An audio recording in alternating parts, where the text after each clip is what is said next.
இப்போ வந்து நம்ம மிஸ் ஏன்னு ஒருத்தர்கிட்ட பர்ச்சேஸ் பண்ணுறோம். சப்போஸ் அவர் வந்து டேக்ஸை கட்ட தவறிட்டார்னா டிபார்ட்மெண்ட்டு ரிசிபியன்ட்ஸ்க்கு பர்டன் ஆஃப் ப்ரூஃப் டேக்ஸ் பேமெண்ட்டுக்கு நீங்கள் தான் பொறுப்பு, நீங்கள் டேக்ஸை கட்டுங்க அப்படின்னு சொல்கிறாங்க.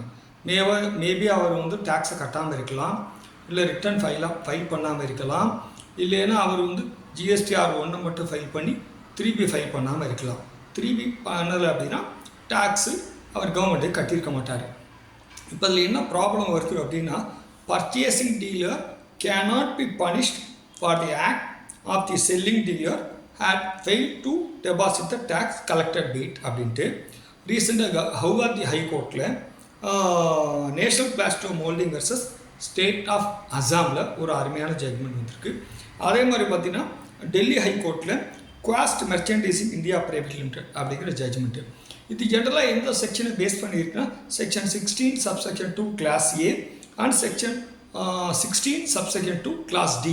அப்போ அதுலேயே நம்ம என்ன தெரிஞ்சுக்கலாம்னா, நம்ம கொள்முதல் பண்ணுறோம், அவர் டேக்ஸை கட்டலைனாலும் நம்ம கட்ட வேண்டிய அவசியம் இல்லை.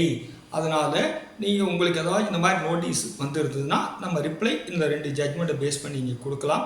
ஆனால் அந்த ரிப்ளை கொடுத்தாலும் ப்ராப்பர் ஆஃபீஸர்னு சொல்லக்கூடிய ஆஃபீஷியல்ஸ் அக்செப்ட் பண்ண மாட்டாங்க. We have to pray before the quasi-judicial forum, appellate authority or tribunal or high court. அதாவது அப்பீல் ட்ரிபுனல் ஹைகோர்ட் மட்டும்தான் கேஸில் அவர் கன்சிடர் பண்ணுவாங்க, இதெல்லாம் கன்சிடர் பண்ண மாட்டாங்க. இதுதான் இந்த ஜிஎஸ்டி டிப்ஸ். அடுத்தடுத்த வீடியோவில் சந்திக்கலாம். தேங்க்யூ.